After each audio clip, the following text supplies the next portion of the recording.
Hello, everybody. Welcome into a Thursday edition of the Computer America Show. It's our All Linux program. That's right, everything about Linux. We dedicate at least one show per month to the subject of Linux. And here to assist us is our Linux correspondent, Marcel Gagné. He'll be joining us for both hours of the Computer America Show. Some interesting topics. It's going to be a fun program, as always, as it is with Marcel. 1 minute until showtime. He already has his wine of the month selected for us as well. So sit back, relax, enjoy the 2 hours of Computer America coming straight at you here in about 50 seconds.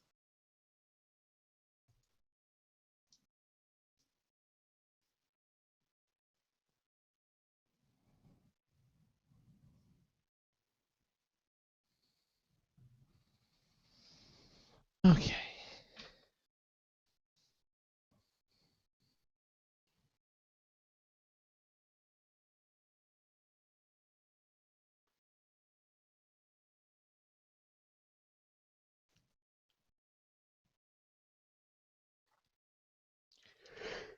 Mm. 15 seconds. Stand by. Your show will go live in 5 seconds. 4, 3, 2, 1.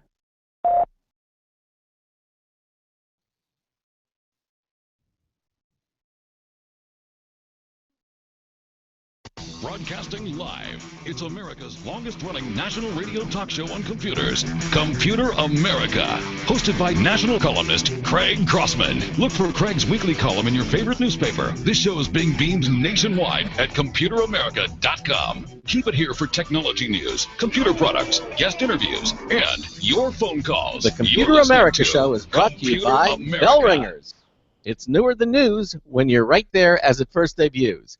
Visit our sponsor's website at bellringersmedia.com. Hello and welcome into another edition of the Computer America Show. It's the nation's longest-running, nationally syndicated radio talk show on computers. Computer America is heard around the world and coast to coast. And I'm your host, Craig Crossman. And I'm your co-host, Ben. And welcome into a Thursday edition of the Computer America program. Got a great show planned for you tonight. It's all about Linux. That's right. Everything you want to know about Linux on tonight's show. It's going to be a lot of fun. And, if you have a comment about Linux or a question about Linux, we'd love to hear from you. Give us a call at 347-884-8881. That's 347-884-8881. We'll get you on and get you through. If you want to, you can also join us in our interactive chat room from our homepage at ComputerAmerica.com. You'll just go to the first, the pull-down menu. It says Show Lounge/Chat. Now, if you hover over that, it'll give you the option of going the full screen if you want to. But if you don't, just click on the banner, and two things will happen. First of all, you'll see the chat room in a smaller version appear on the left-hand side of the screen. It'll say, "Want to chat?" Just put a username. That's the name you'll be known by when you're in there, and you're in the chat room. It's just that simple. The other thing that will happen is that the Computer America show will begin streaming the live video. The live video of the portion. Yes, the live video will begin streaming. Because we're not only a radio talk show, we also stream live video. We've been doing this now for, how long have we been doing this now, Ben? About at least a year, right? Maybe live video? Yeah, the live video. Charles Tedell was actually the one to implement it, so It's probably been just over a year. Yeah, a little over a year. That's wonderful. And basically you see everything. You can see myself, you can see Ben, and you can usually see our guests, which you can tonight. And also, what happens is Ben has the technology set up so that when we're talking about a website or a product or want to show off a video or a movie, he can do so in the background. He can do that, and you can see all the additional things. So it's a lot of fun. If you get a chance, if you're in front of your computer, if you're not listening to us on the radio and you're in front of your computer and you can see this, we invite you to join us on our live Computer America video stream. So that's basically it. That's everything, and we're ready to rock and roll. So let's bring our guest on. Unless there's something else you want to mention, Ben. I always ask you that before we start the show. Nope. Okay. Yep. All right. Well, Marcel Gagné is the author of several books, including Moving to Linux, Kiss the Blue Screen of Death Goodbye, now in its second edition. Other books including Moving to Ubuntu Linux, and his newest title is Moving to Free Software. He was also a Linux Journal monthly columnist. His column was titled Cooking with Linux. Marcel was also a regular columnist for Linux Magazine, and he was senior editor and columnist for Ubuntu Magazine and a number of other magazines as well. Please welcome author and columnist and now Computer America correspondent Marcel Gagné to the show. Marcel, welcome into Computer America. How are you, sir? Well, I think I'm all right. I was waiting for the unmute light to appear. No, so I did it myself because I thought you were going to do the magic out there. So. No, I will sometimes mute you if there's noise in the background, but it's up to you to unmute yourself. Okay. Oh, I see. Are you implying that there was noise in the background? What was I doing? There was something going on and it was interfering. That's okay. Sorry about that. Sorry about that. Hey, listen. So welcome into the show, and I know it's been a busy month for you, and as it has been for us as well. But I always enjoy the topics that you select. And now, let me just tell our listeners, if you want to see the topics, you just go to computeramerica.com. Just go to our homepage, and you'll see our All Linux show with Marcel Gagné. It'll either be in the top page, or you can just click the little continue reading there, and you'll see underneath when you go there, you'll see everything that we're going to be talking about tonight, including the topics and the wine of the month. All of that is there, and as Marcel talks about additional things that we might talk about, I will go ahead and add the additional links that he speaks about as well. So it's all there. So anyhow, let's start off. I guess we're going to start off with the wine of the month. Well, let's start off with the wine of the month because it's a thing, right? We have to have a wine. Tonight's wine Z just has a great name. It's not a Z. Oh, sorry, a Z. It's not a Z. Well, it sort of is a Z. Okay, it's a 7. All right, you'll notice the halo on the top of it there. Yes. But check out what this thing is called. The 7 Deadly Zins. Yes. Isn't that awesome? Isn't that awesome? It's a 2012 Old Vine Zinfandel from California, and it's nice. Like it's really, really good. It's really good. It was a toss-up between this and something else that I had last week. I should point out that last week, part of the reason that things are so nutty this month, or things have been so nutty this month, is that we were away last week, and we were actually in Sandusky, Ohio. Do you know what's in Sandusky, Ohio? I have no idea. A train out of Sandusky, Ohio. Ben, what's in Sandusky, Ohio?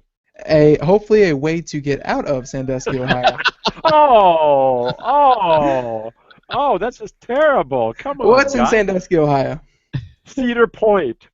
Cedar Point. Cedar Point, the roller coaster capital of the world, or at least that's what they tell us. Okay. The roller coaster capital of the world. So we took our 2 boys to one of them is 8 years old, and the other one just turned 11. So actually, one just turned 8 and one just turned 11.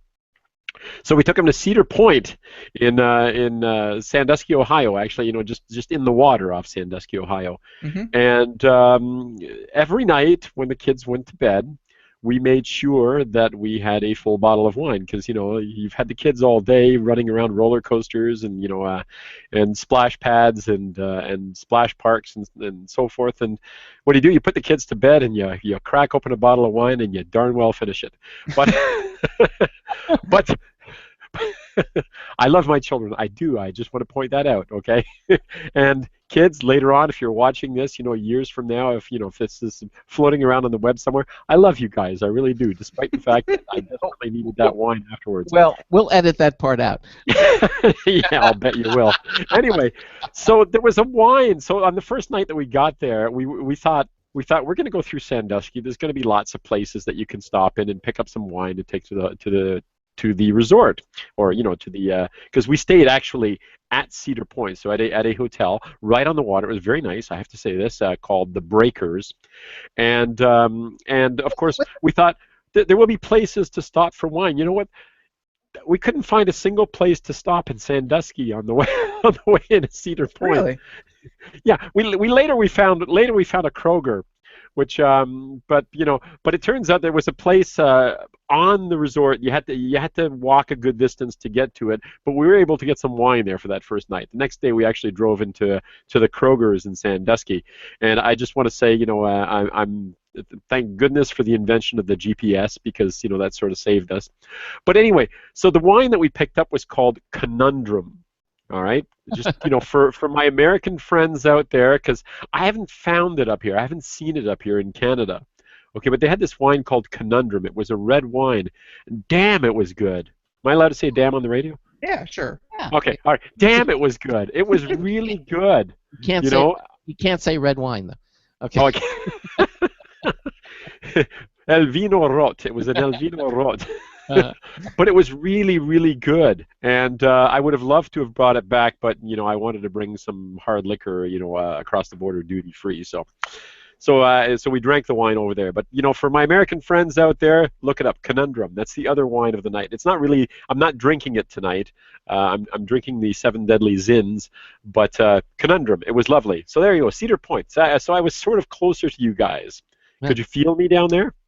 Sort of. Yeah, we just thought it was a storm, but I guess it could have been you getting closer. We had a lot of lightning. A lot of lightning. The dogs were shaking underneath the bed, so it was something. It was something.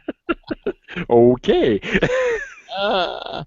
So we're talk about Linux. Of course, Linux is Sure. always the topic of the evening, and of course, again, 347-884-8881. If you got a question, give us a call.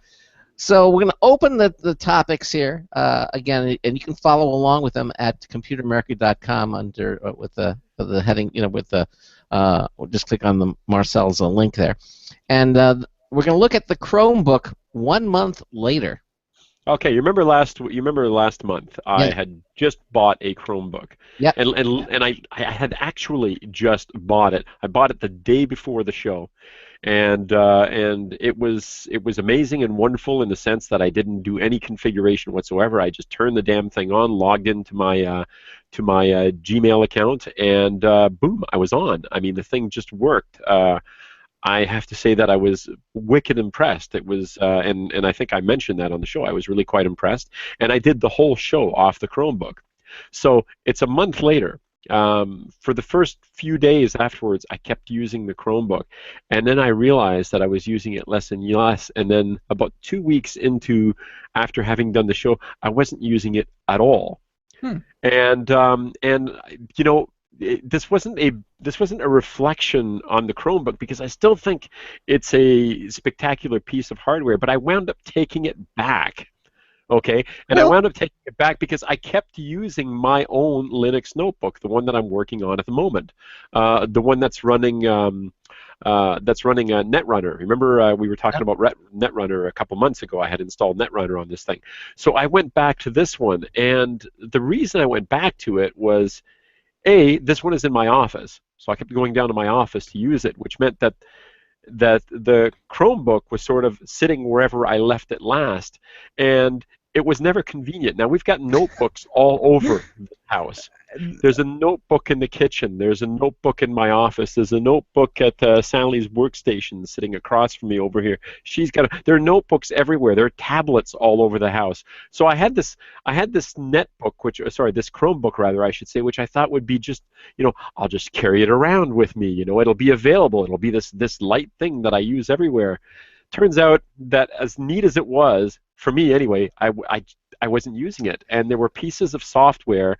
You got to remember, you can't really install a whole lot on it, and I think that the end of it came. Wait, let me say, this is the first time that anyone has ever given a review that I've heard one of the reasons being it's all the way over there for not using it.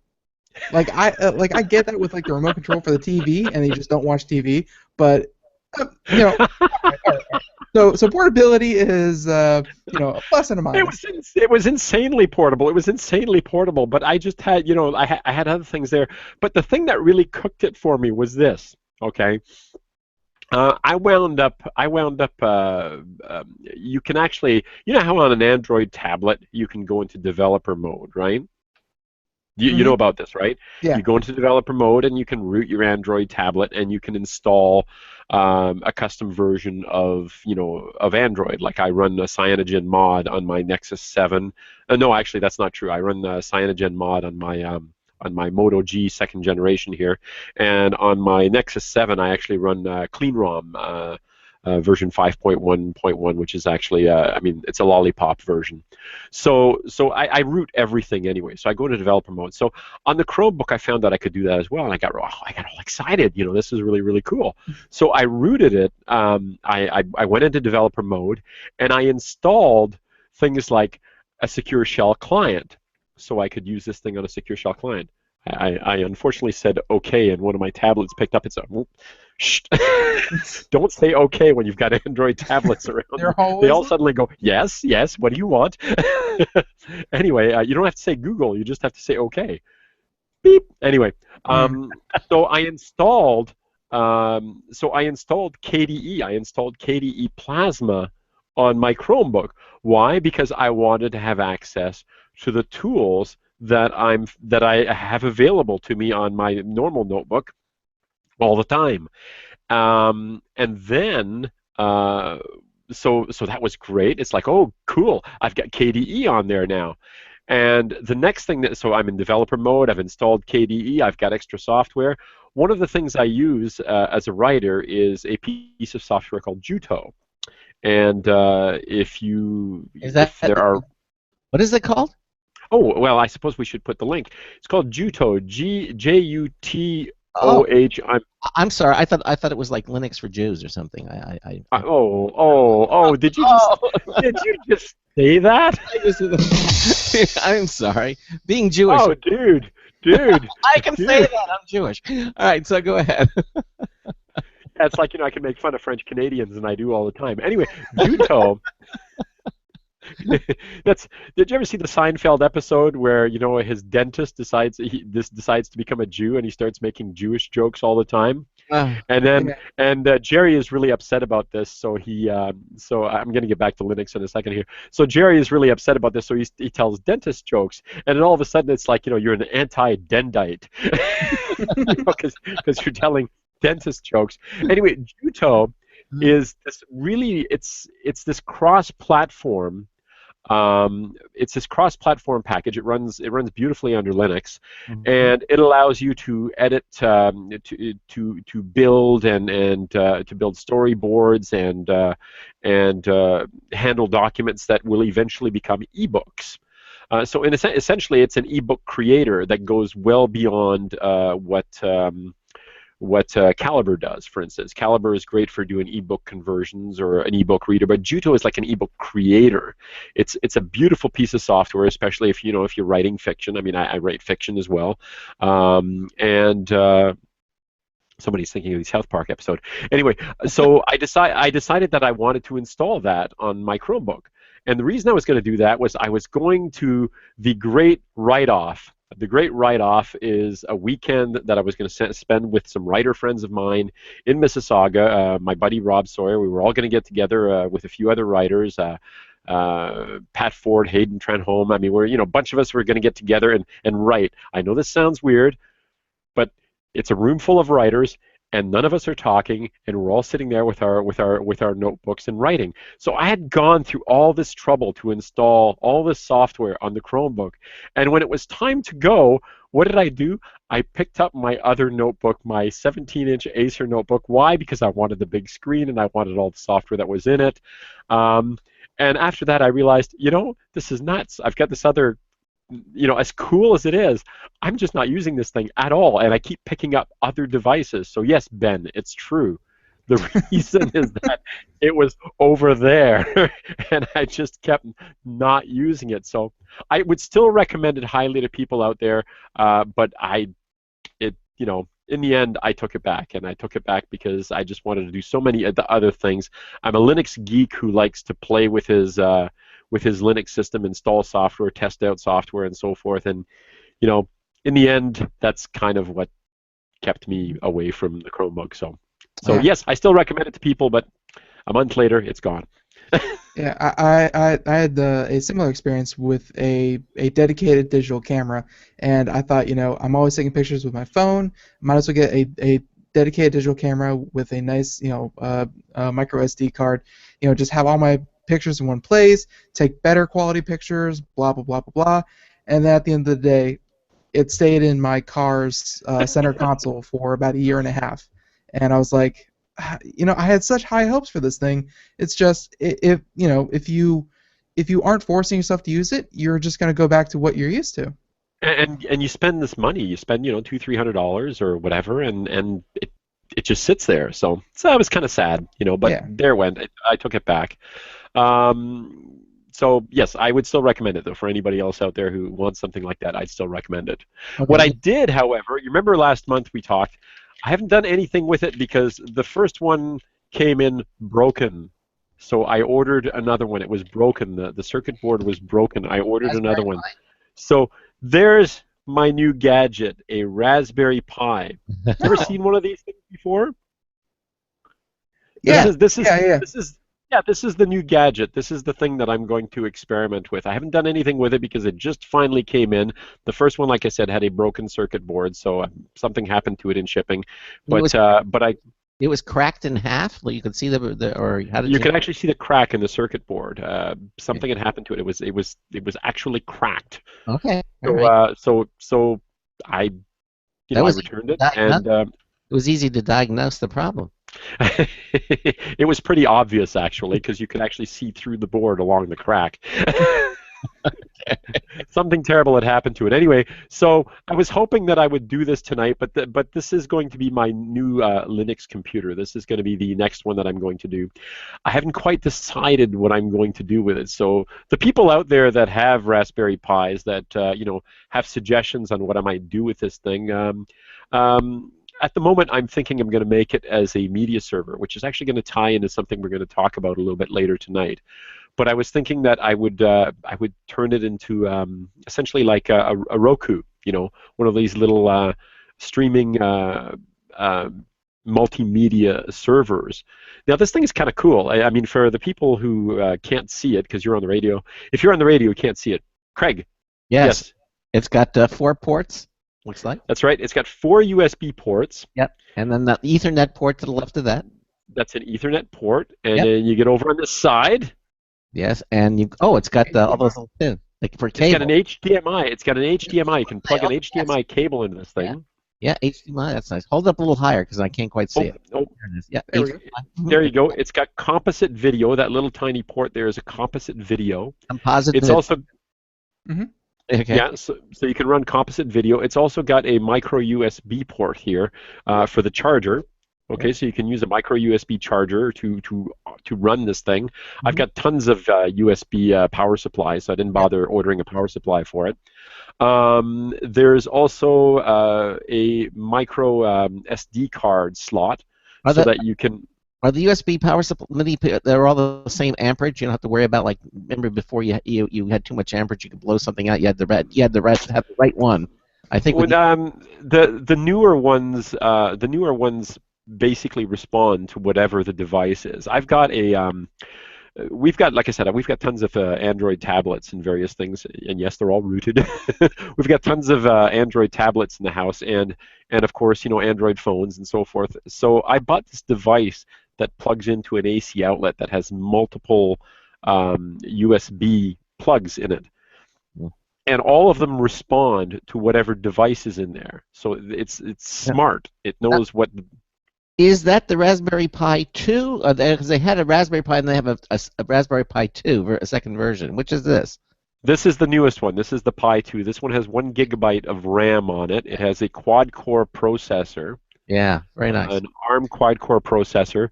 And I was tempted to do this. You'll notice at the bottom here there's a place where you can plug in all sorts of additional hardware. So you can actually extend this. If you want to get terribly geeky, I'm not going to do this initially because I'm just going to run it as a Linux media server. It looks like it's a ribbon connector, some sort of ribbon. It is. Yeah, Mm-hmm. exactly. It is, but there are all sorts of things that you can plug onto this. You can plug on little cameras. You can actually hook it to multiple devices in your house, so you could use this to create a security system. You could make it to be a smart system. Somebody has created something where you can plug into to fruits and vegetables and actually touch the fruits and vegetables. It changes the amperage or something so that you can play music on it. Just bizarre, wonderfully bizarre things. People have come up with some incredibly wild projects for this. Now, there's a tiny Linux distribution. You can actually run Ubuntu Linux, and in fact, that's what I'm actually going to do. I'm going to load up Ubuntu on it and XMBC and run a media server. So this is what this thing is going to be initially. But if there are people out there listening who love this thing, who would like me to try something for the next show, check it out. Let me know, and Sure. I might just do something with it, because it's like I said, I fully expect that I'm going to take it apart and put it back together and do all sorts of things with it. Like I said, if it hadn't been broken, I would actually be trying to run tonight's show off of it. So we'll see what happens next month. But there it is. That's my latest Linux computer. So the Raspberry Pi 2, doesn't that come with a wireless a Wi-Fi adapter, or just Ethernet? The naked device, so to speak, does not come with a Wi-Fi card. Okay. I opted not to order the Wi-Fi card. I didn't order a case for it. I'm going total geek here. I actually have a little USB Wi-Fi adapter, and I want to find out if I can just plug it in and make it work. So there's a curiosity factor here. I want to do that. I also found, and I should find a link for you, maybe at break time I'll look for it, but I found a printable, seriously, it's a PDF case. So what you do is you take some not necessarily cardboard, but some thicker paper, and you can actually print your own Raspberry Pi case on paper. So this thing sells in Canada. In Canada, I can buy this thing for $45. You guys can probably get it cheaper. I hate you all the time for stuff like that. Yeah, but you get free medical, so don't complain. Okay, all right. Funny you should say that. One of my favorite wines up here, I'm going to go to wine again for a second. One of my favorite wines up here is Little Penguin. Little Penguin makes some great wines. It's an Australian wine. I spent $12 a bottle for Little Penguin up here. When I was down there, I bought a bottle of Little Penguin for $5. $5 freaking dollars. Anyway, but yes, we do get free medical, free healthcare, free universal healthcare. So all right, I'll stop bitching. All right. Anyway, hey, before yes. you go, I want to talk more about that, but Ben and I did a story last night in our news segment where we're talking about the very first mini computer, like the size of what you're holding, but it's an Android computer running Android. Oh yeah. Remember? I don't know if you had a chance to see that, because that's. Oh, what was the name of that thing? Start with an R. Yeah. It was. I'll find it in a second. Yeah, it's a little tiny computer like what you're holding in your hand, but it runs the Android OS. Android, as you know, it's Linux. It's all Linux based, but it was only on Remix telephones. Mini. The Remix Mini. Yeah. So there's another toy that maybe you might want to get. Oh, we lost Marcel. No. No way. He just dropped off. There he is. What happened? Was it something we said? I don't know what happened. I think everything just froze there for a second. It's like, what? I think we mentioned that free medical service in Canada, and somebody did something. I said, damn you, I hate you. Right, exactly. No, we're just talking about this new. Is it a Kickstarter? This is on a Kickstarter, is it? It's a mini PC and runs the Android Android kernel. The Android, I think it's what is it? Android. Yeah, no, it runs. What's the Android OS, whatever it's called. Yeah, whatever specialized Android OS comes with it. So there's another thing you might want to experiment with, Marcel, because it's all Linux. $30. $30 for that. There are. If I do a search, there are tons of them actually. It turns out there's a lot more than just one. Okay, I did the Pi for the geek factor, though, I have to admit, because it's just, and I'm gonna print my paper case for it. Of course. And just go nuts. So you don't need a 3D printer to do it either, right? You don't. You don't. You just put it together. You fold it. You know, it's like origami. You know, you fold it. Is it Yes. is it called the punnet That's case? it. That's it. You just had it. You had it up there, dude. Yeah. The punted case. There it That's is. it. Yep. That's it. You print up your own case. Look That's at exactly it right there. So, Yep. so I'm going to print that sucker up, and I'm going to. Um, now. Is that for the new? Is that for the Pi 2? Is that the newer one? Yeah. yes, it's for the Pi 2. Yeah. Looks like. Yeah, if it's the same case, it's for the Pi 2. So And there it you go. comes in Yep. colors. You can print it in red or green or any color I guess you want. Well, I guess this is to be used with construction paper. You know, thick paper, so any color. I'll make it pink. How's that? We're all secure in our masculinity, so yes. Yes, we actually are. We actually are. Ah, Okay. All right, so there you go. So when you come back next month, you'll tell us about your Raspberry Pi 2 and what you've done. I will. I really would have liked to have done it, but you know, like I said, the broken one was just. That's correct. Ah. Exactly. All right. Just a little bit of glue and a Band-Aid when clear all that up. Somehow I doubt it. Yeah, You know, since. Sorry, go ahead. not for a circuit board. Hey, listen, we're at the bottom of the hour, so Okay. we're gonna No, we're not. Yeah, we're gonna. Yes, we are. We can argue about it till we are at the bottom of the hour, but yeah, we are now. When we come back, we're also going to talk about alternatives, open source alternatives to Google Docs. I thought Google Docs was open source. Maybe not. Well, not really. Not really. Okay, well, we'll talk about that. And we'll also talk about the Roundcube Kickstarter. A lot of interesting topics. Just you can follow us along on the Computer America website. Marcel Gagné, our guest for both hours. We'll be right back with lots more. Stay with us. Sometimes, disaster strikes.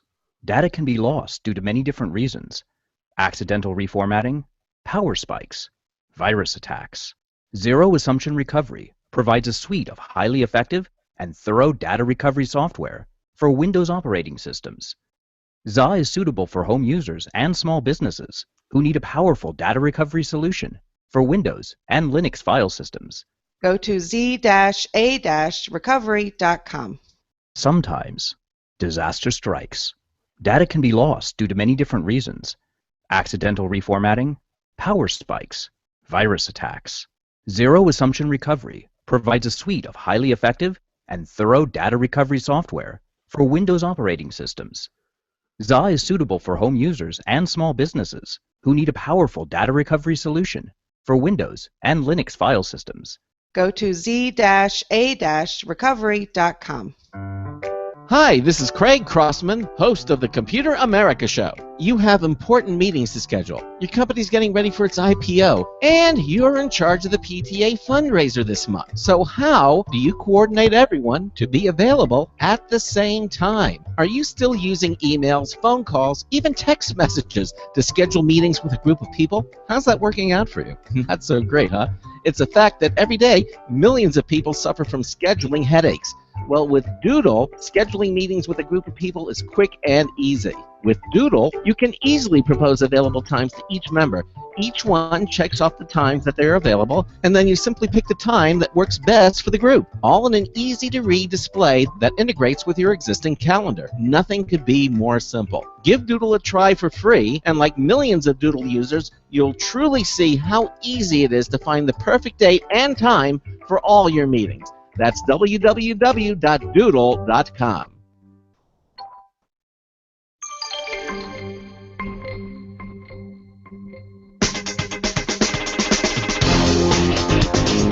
Yeah, I'd settle for a solar-powered lawn.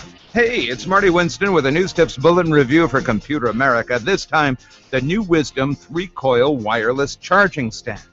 We've seen lots of little handset easel stands that are nothing but holders, and several with micro USB base plugs to charge phones while holding them. But the new Wisdom 3-coil wireless charging stand is the first we've seen that can keep our Galaxy S6 charged with no wear and tear on its plug. How much do you like the idea of not needing two hands just to get your phone to charge? You power the stand through a micro USB socket on the back of its base with max 1.5 amps. The handset rests on a long bump out near the bottom of the easel back, where there's also a built-in charge status light. That easel bag has 3 coils built in, so the exact positioning of a handset, or the inductive charging coils within a handset, is less critical and more forgiving. The unit specs suggest a handset charging inductive speed of just over 1 amp. We have no way to test for that, but that's a good nominal rate when you're not in a hurry. Bottom line, when you have a handset that can handle inductive charging, the new Wisdom 3-coil wireless charging stand gives you a way to both rest and recharge your phone with just one hand. Marty Winston with a News Tips Bulletin Review for Computer America. Welcome back to the Computer America Show, 33 minutes past the hour. And we have Marcel Gagné here with us the whole night to talk about Linux, Linux-related projects, and other things going on in the Linux world. And, Wait. Were you playing Tetris during the break? What? Who? Me? or him? Ben. What? No. No. Okay. No, I never do that. That would be awful. But Okay. yeah, no. So yeah, welcome back to.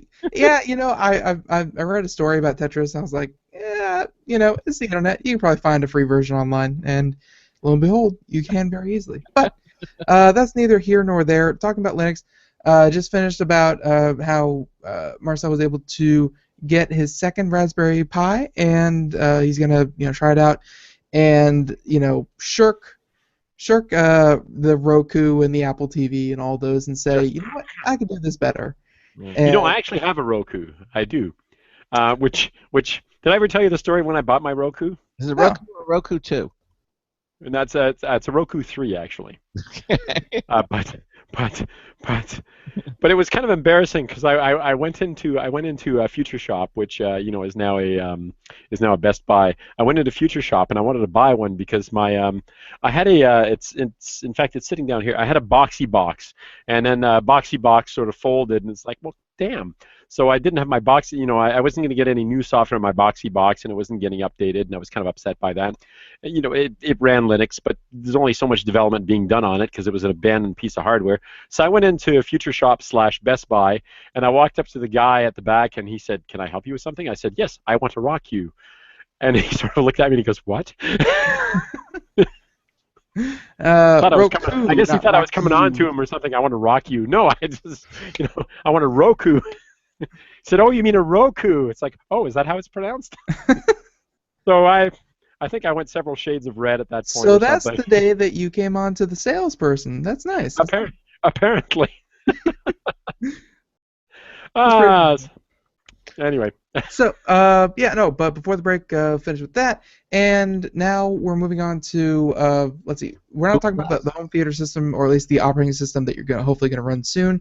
Instead, I believe on the agenda we have an open source alternative to Google Documents. Yes. Can I throw a wrench into the works here? Sure. Okay, I'm going to throw a wrench into the works because I had a question from somebody, who asked whether I had any suggestions for a DLNA server to run under Linux. Okay, and remember I said that one of the things I'm thinking of doing with the Pi, in fact, what I will do with the Pi is set it up to be a media server. So DLNA, of course, is the protocol that lets you, you can use your PS3 or your Roku or a variety of devices to be able to stream content from your your NAS or whatever, or your PC to your set-top box or whatever. And so one of the questions that I had from a reader was, is there an easy way to set up a DLNA server under Linux? So I'd like to just answer that question if I could. Oh, yeah. Sure, go ahead. All right. First of all, I'm going to answer it by saying that the thing that I have used many times, the very first time that I set up a DLNA server on my notebook was because I have a PS3, and I love my PS3. I got it as a birthday present a few years ago, and it's great. But because it's Sony, there are things. Yeah, somebody's going blah blah blah. Anyway, because it's Sony makes judgment calls as to whether or not you should be allowed to play certain types of content on their device. And that was true even of things that I recorded. So, it's like you would record something in a particular format using your own little video camera. At the time, I had Ben was talking about how you used, how he bought a camera that, became essentially useless after a while. Mhm. Well, I had bought a high definition camera, and I'm trying to remember what these things were called. I've got it floating around here somewhere. I haven't used it in ages, obviously. But I wanted to just watch the family videos that we had taken. We went on a trip to the Muskokas near where my buddy Jason, who's online there, lives, and wanted to watch it. Well, the PS3 decided, I think that you might be running pirated videos here, so I'm not going to let you play it. Well, up yours. Anyway, so I wanted to transcode this stuff so that I could watch it, and I loaded up what was called the PS3 server. It's actually called a PS3 server, but that worked well for a while, but it wasn't the one that I fell in love with. The one I fell in love with is something called Plex, which is available for everything. I mean, I run it under Linux, and you can get it at plex.tv. So it's plex.tv is where you can find this thing. You can download clients for pretty much anything, for Windows, for Linux, for I'm sure you can run it for Macs. It's like, for laptops, for tablets, for everything. It's fantastic. And that's the one that I have historically run under Linux. You can download a package, install it on your system, and it takes almost nothing to run it. Now, one of the ones I found out about just recently, it's really easy to set up, and you can actually share content with other people. There are premium channels that you can get, so you can actually get a subscription through Plex, access some premium channels, so you can either spend no money or spend some money. It's very powerful, very flexible, lots of options. So it's certainly worth taking a look at, and I still love it. I mean, to this day, I still love it, and I pay an annual fee to use the additional services and to share content across multiple devices. So I love it that much. However, because of course I'm an open source guy and I like to give people free alternatives because free is good. Excuse me a second while I take a sip of my wine here. Go for it. No, and just poking around the Plex.tv, probably gonna try to get them on the show because I've never heard the service, but it's looks like it has a lot of great features. It is awesome, and it is polished, like incredibly polished. And you were talking about your Roku. You can one of the you know how the Roku they call them channels. You install channels on your Roku. Well, one of the channels is Plex. So you can install Plex, and you log into your Plex account, and then you can see all your Plex servers that you've got set up, whether it's on your tablet or your PC. And I have it set up on my PC here, so if I've got content that's on my notebook here, I can view it on any of the devices that I've got Plex running on. So it's just like everywhere. I've got streaming content throughout the house. So highly recommended, highly recommended. All right. Now, there's a second alternative. I mean, there are tons of alternatives. There are a whole bunch of them. But like I said, I wanted to come up with something that was really, really simple and really inexpensive. And I had tried this one before, so I went back to take a look at it and discovered that, hey, the name had changed, for one thing. It's something called MiniDLNA, MiniDLNA. And I've got the link there for people who want to take a look at it, sourceforge.net/project/mini-DLNA/files. But you don't actually need to go there if you don't want to, because it's in the repository for Ubuntu and probably a lot of other major distributions. I haven't checked, but it is in the Ubuntu repository. It's now called Ready Media. Although if you want to install it, it will be apt-get install MiniDLNA, so that part hasn't changed. But it's frightfully simple to set up. It's incredibly lightweight. I'm sure that there are downsides to it. Remember, I use Plex. I'm sure there are downsides to it, but it's really lightweight, really tiny, and really easy to set up. There's one configuration file which sits under /etc, and it's minidlna.conf, just a simple configuration file. And what you do is you simply add the I'm just going to bring it up now so that I am looking at it properly. The directories or the folders that you want to use, and in this case it would be media underscore dir equals, and then you just list them, each one on a line. So wherever you've got a folder with music, wherever you've got a folder with videos, it'll scan all those for you and announce itself on your local network. You can give it a name to identify itself by.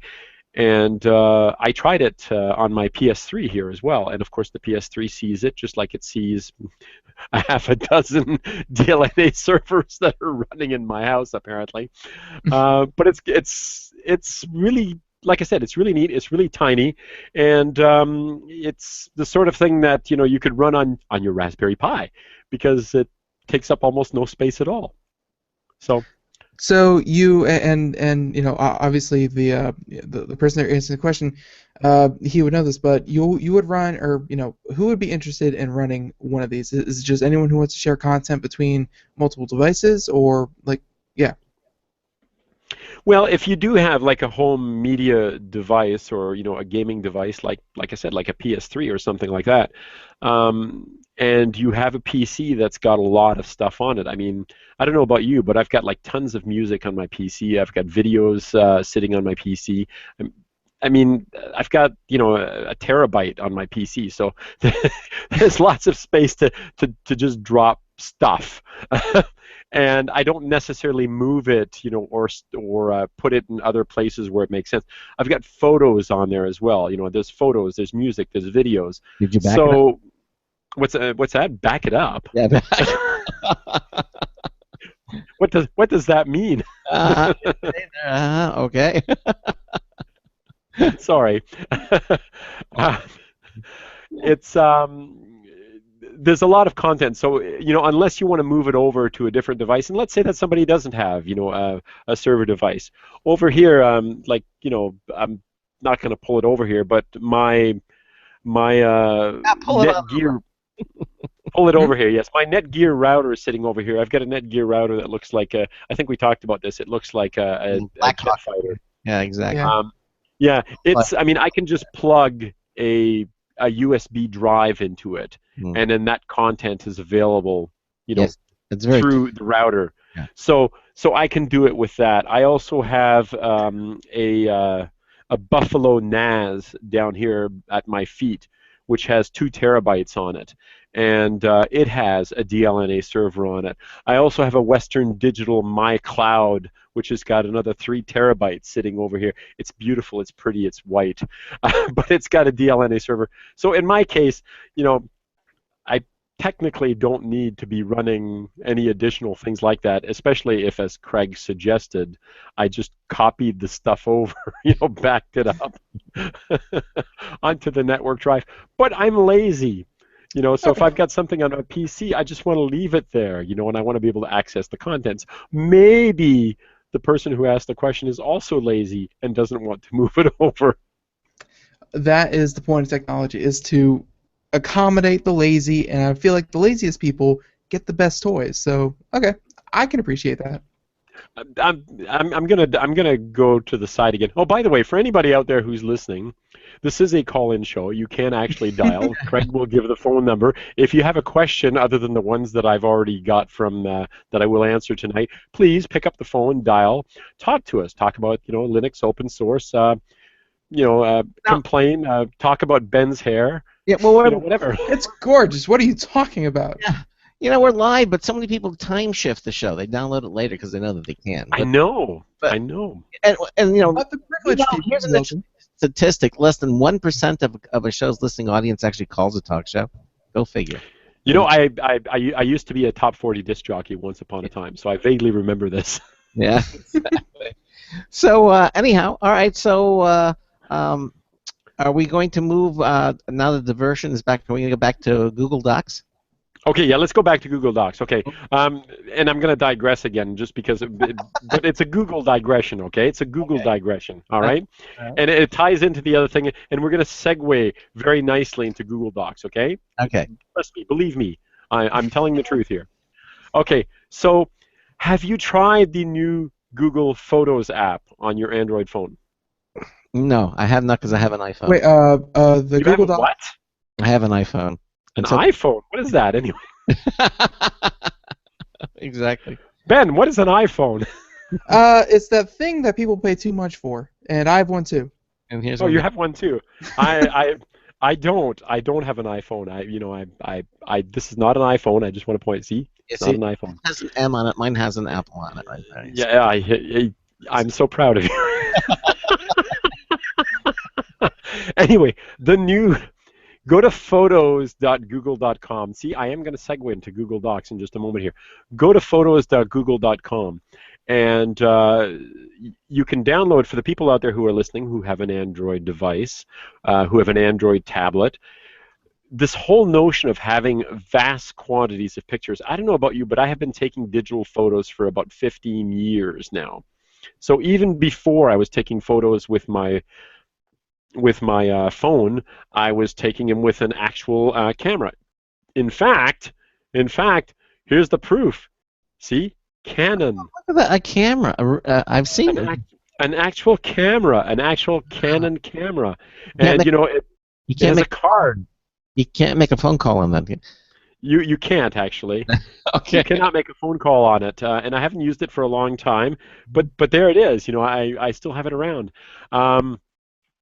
Anyway, I've taken, I don't know, countless photos over the years. I'm the guy who would go to the family get-togethers, and snap off 30 or 40 photos because I had a big memory card, and then I would just upload them to my PC. So I literally have thousands and thousands of photos. So I found out about this new service from Google, photos.google.com. Now, they've had this Google Photos app for a long time, but the new one is amazing. It doesn't matter how many photos you have. Google, if you use the new Photos app, gives you unlimited storage, like free. Wow. Now, of photos and videos, now there's a limit. If you want to store 4K video, assuming you're actually doing a 4K video at this point in your life, you can pay for that service. Or if you want to store photos in greater than, I believe, 12 or 14 megapixels or something. I'm still stuck down at 8 and 10 megapixels. It's still free. So a vast amount of storage that's available on the system there, and I decided to use it. And part of the reason I decided to use it is it frees up all the space. I don't know about you, but because I had lots of storage on my phone, I would just leave the pictures there forever. Okay, so now they just go up, and Google's got this amazing facial recognition stuff. It automatically starts, looking at everybody, and it's just kind of incredible. You can look at a photo of somebody today, and then you can just go back in time. Google's facial recognition was able to take my 11-year-old and track him through right to his birth. Oh, I mean, the scary. facial recognition is that good. Wow. Yeah, it's kind of amazing. So Google is our new evil overlord. Mhm. Okay, I know that their motto is "Don't do evil," and I hope that they're serious about that, because It's like, don't do evil, yet they have the highest capacity of any company out there to do the most evil, so we're still crossing our fingers. They do, and they own a robotics company that's a weapons robotics company. So they are our evil overlords, and I just hope that they're really not evil, because they're first of all, they're awesome. Yeah, they are. And and they run their entire organization on Linux. So I kind of have to love them a little bit for that. But my buddy Jason just piped up and wanted me to give a plug for OwnCloud, OWNCLOUD.org, if you want to run your own cloud-based storage services for and not have to deal with Google, in case you do think they're evil. Oh. Yeah. But I do like that unlimited thing, because that's just a couple years ago that was unheard of, and like the few services that did allow it, they eventually revoked it. But it seems to be popping up more and more now. I don't know if that's a solution that just data is getting so much cheaper to store that it is becoming an option, but unlimited photo storage online, that's pretty crazy. Well, Amazon is doing, Amazon does it as well if you're willing to pay the, I guess, $79 a year or whatever, so that you can, take advantage of their, what do they call it? Prime, right? Prime. Thank you, Amazon Prime. They'll do it as well, but you gotta, hook up to the Amazon Prime. They just had Prime Day yesterday, you know. They did, Yeah. and I couldn't find a single thing I wanted to buy on Prime Day. I was really Seriously. disappointed. Yeah. I was really disappointed. I signed up for my free 1-month trial of Amazon Prime, and will give it up now that I couldn't find anything to buy. That was one of the workarounds. Oh man, sorry. Is that one of your advertisers? Like, am I going to be in trouble for having said that? Nope. Not at all. Love to have them. Maybe we won't get them now. You blew that sponsor for us. Just tell him that you're never going to have that guy back on. I hate that guy. I hate that guy. We didn't like what he said. We didn't like what he said, and we're going out to get a voodoo doll, and we're going to stick pins in his likeness. So, and then they'll love you, and then they'll buy advertising from you. But you get free medical, so that shouldn't bother you. I also don't believe in voodoo, so Exactly. My handle is Freethinker at Large. Okay. Anyway, so I wanted to point this out. I did want to point this out. I found an interesting article, which gets into the whole idea of alternatives to Google Docs, and I sort of wanted to pass it on. Partly because I find the concept fascinating. I've gotten rather used to, and here we go with the Google Docs thing.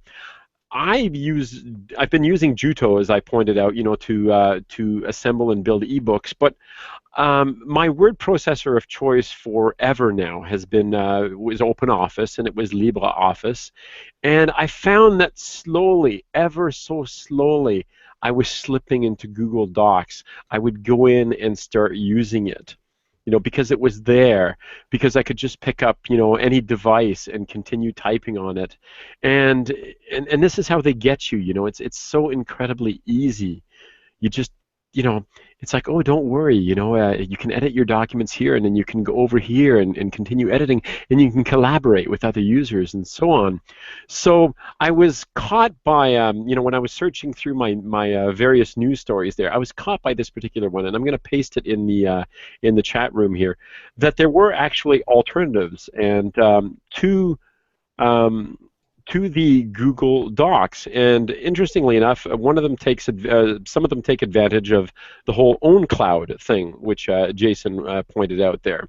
And Jason did mention, one of the guys in the chat room there, my buddy Jason, mentioned OwnCloud documents, and I'm going to put it right there, OwnCloud features. Maybe he already pasted it in the chat room, but I will do it as well there.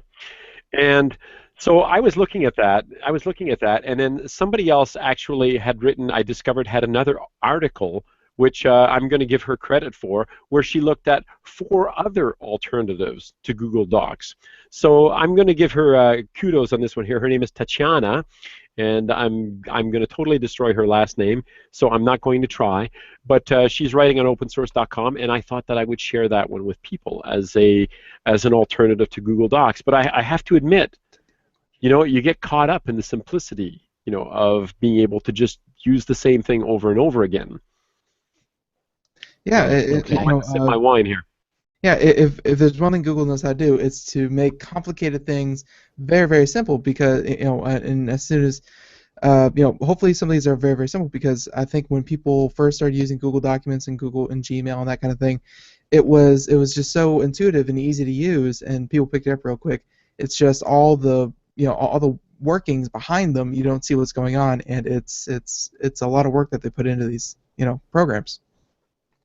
Mm-hmm. When Google Docs first came out, I sort of swore that I would never use it, and I swore I would never use it because I read about a professor who he was sharing class notes and with his university class, and Google's profanity engine at the time decided that.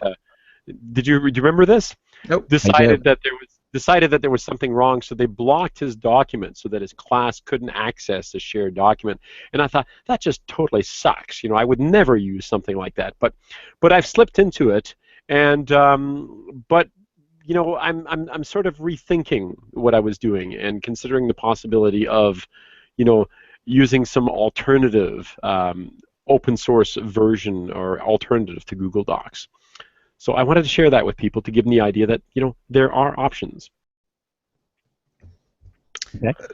That's definitely good to know. And we only have like a minute here before we, take our short break between hours. Yeah, and not even that, but hopefully we'll be able to get into more of these. And, just for the sake of trying it and making a fool of myself, Tatiana Kochetikova. Ooh, that's not bad. I'm going to say that's her last name. So, yeah, no, we have it up on the video. I'm sure we're going to put a link in the show notes. But, yeah, no, looks like a very nice article. Yeah, the link. Yeah, she assembled 5 different options, so it's definitely worth checking out if you're afraid of Google Docs. The link is already up, and we're going to take a quick break, and we'll continue with Marcel Gagné. It's our all Linux show here on the Computer America Show. We'll be right back. Stay with us. What are you doing right now? Listening to a radio show, right? And why? It could be because you get to hear about new things, get more information about them than you do in typical drive-by coverage. And the way you get to hear about them is fun. That's why I like Computer America, and it's why I think you'll like the Monday through Friday hour-long Bell Ringers show when it debuts on Nationwide Radio on August 31st. Each show has 4 in-depth reports on some brand new product or service you never heard about before. They also send releases to traditional online and social media to help those debuts make news from a show that's always newer than news. And that's going to be news to anybody you know who's planning their own new launch. So please, be their hero and ours by getting them to take a look at bellringersmedia.com. That's BELLRINGERSMEDIA.com. See, that's our challenge. We don't yet have a Bell Ringers out there to help us debut Bell Ringers, but they will. Ask them to hurry. September segments are booking now.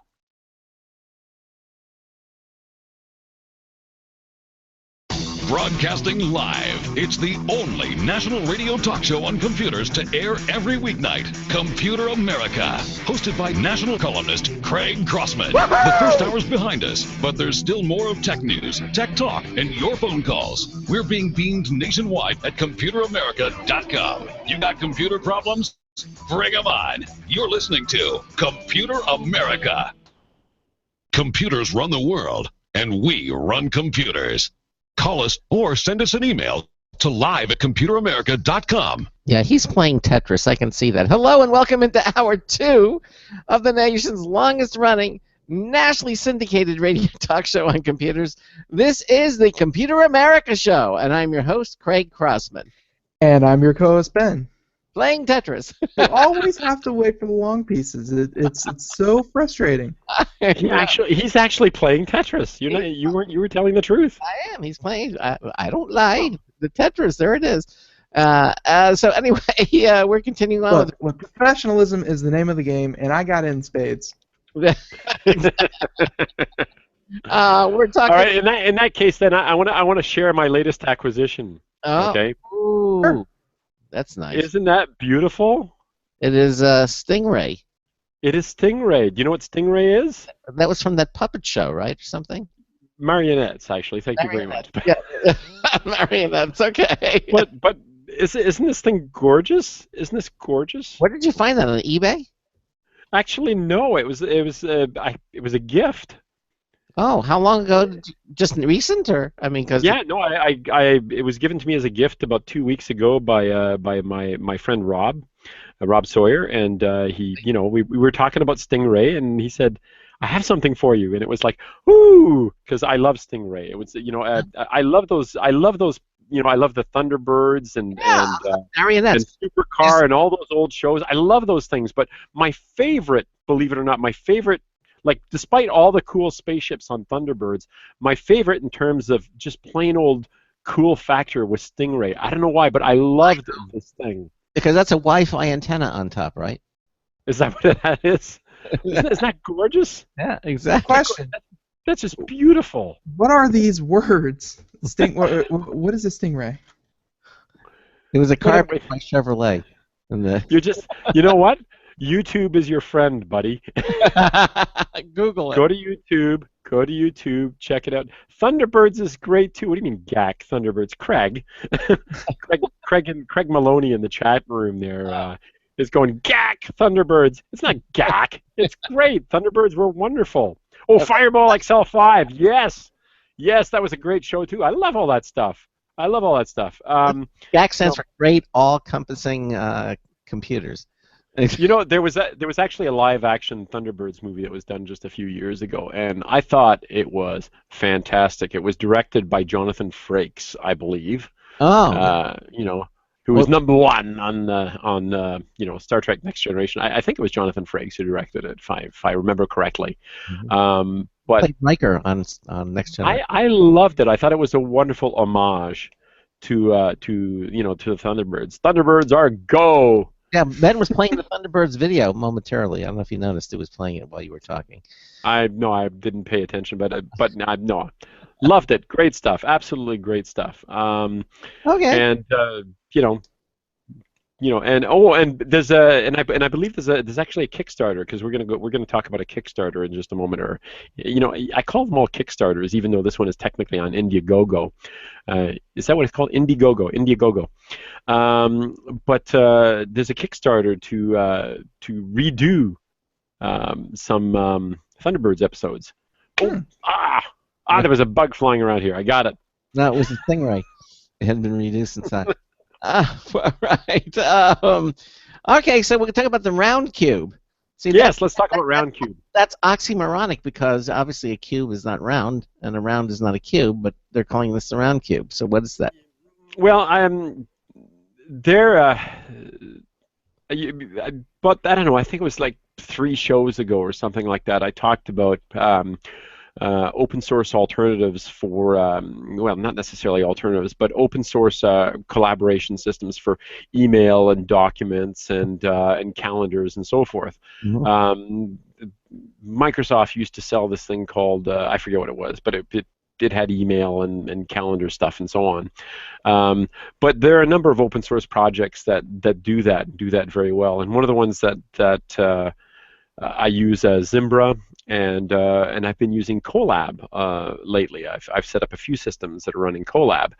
Colab, as its client, uses something called Roundcube, and Roundcube is, you know, it works beautifully. It's great, but in some ways it's showing its age. You know, it's not quite as shiny and as slick as some of the other systems out there. It works wonderfully. I just want to make that very clear. I mean, it works beautifully, but it lacks some of the shine of some of the projects that's out there.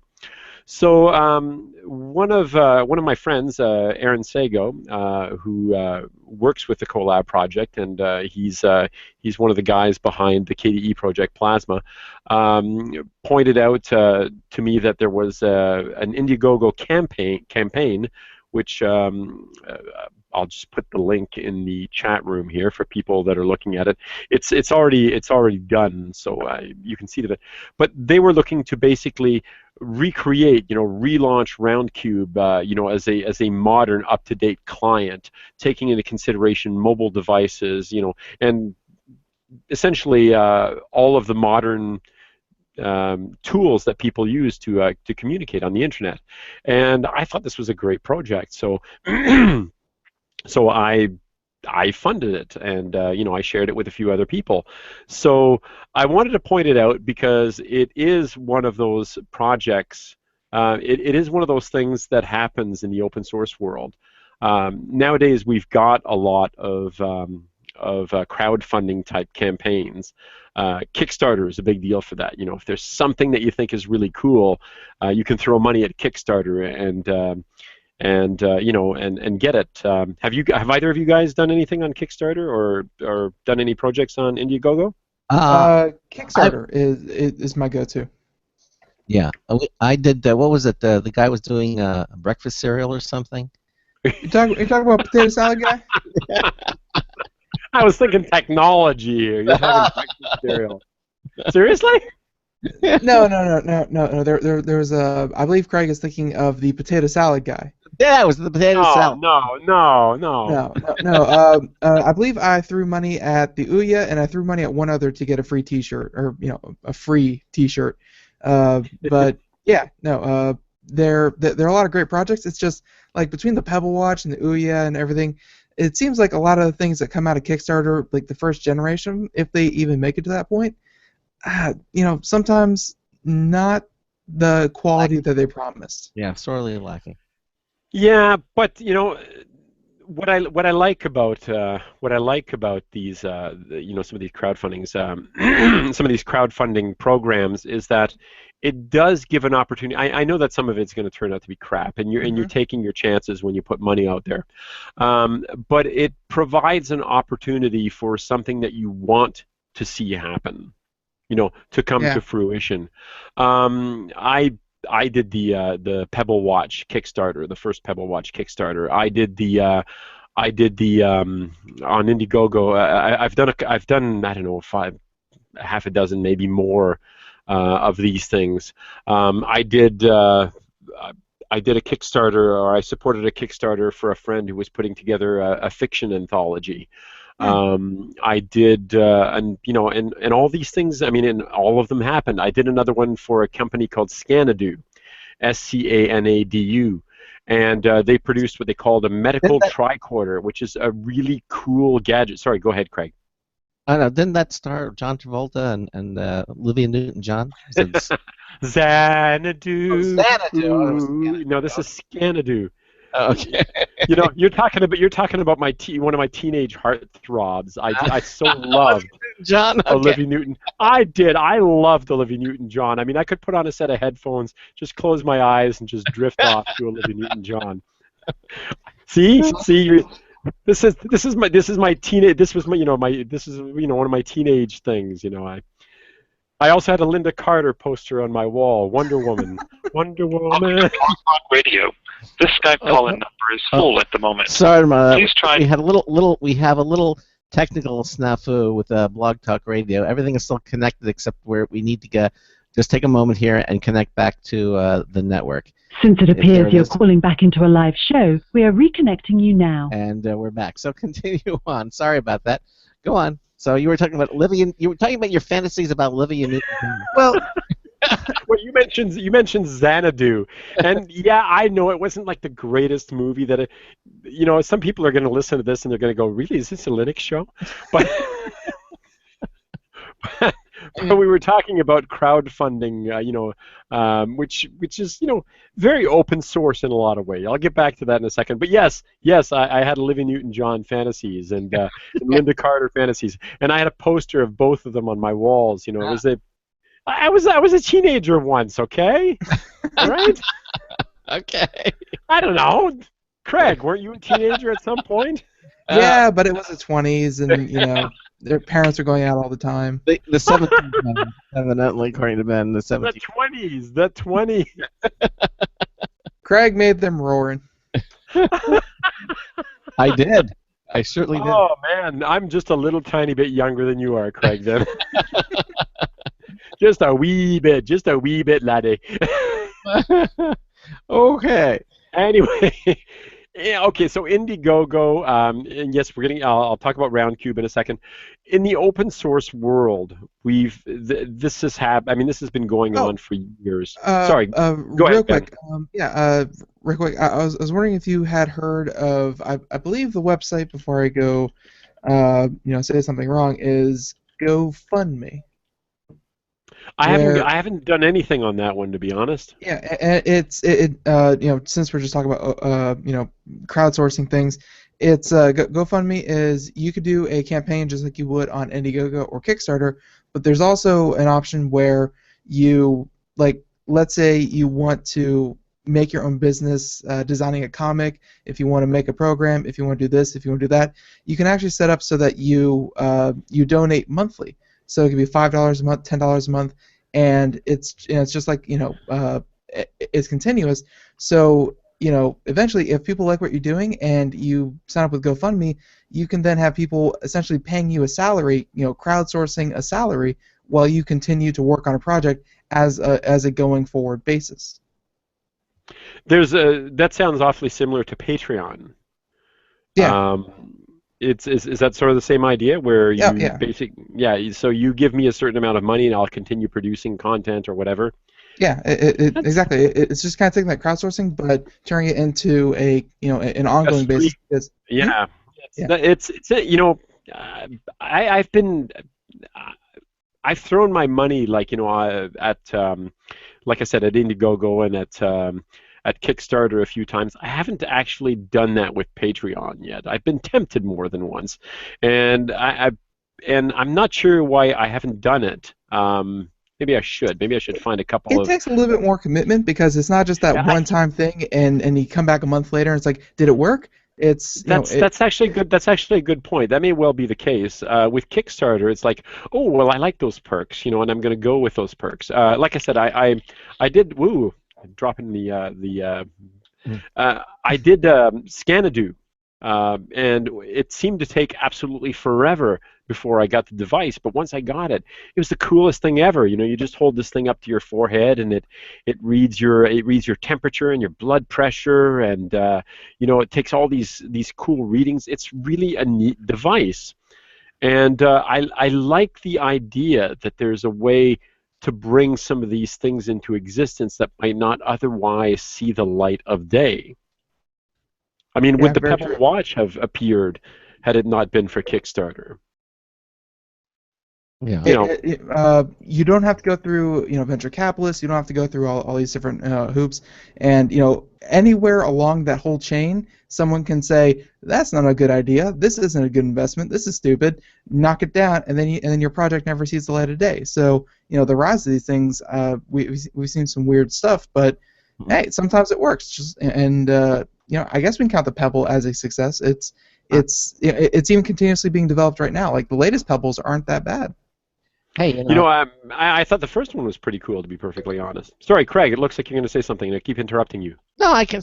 I said if the potato salad was a wild success, why not do the other thing? You're back to the potato salad. Yeah. All right, listen. There's I'm going to go back to. I want to go back to Roundcube just for a minute here, but just before and how this all ties in to the open source ideal. But there was I'm going to post it in the chat room. There was this little thing called 7 rejections. The founder of Airbnb, okay, was apparently going to, was trying to get funding for the project and said, hey, you can have a part of the business. And of course, I don't know, I've heard that it's worth like $2 billion or something stupid like that at the moment, or maybe more, who knows. But he was trying to collect what was $150,000, and he went to a whole bunch of people, and it's like, I just can't possibly invest in something like that. And, Craig funded the potato salad. Stop it with the potato salad. Hey, they call me tater salad. Stop it with the potato salad. Anyway, in the open source world, because we've had these projects for a long time where somebody said, look, I'm making this code available free of charge to a lot of people out there, for everybody to join in and help support this project.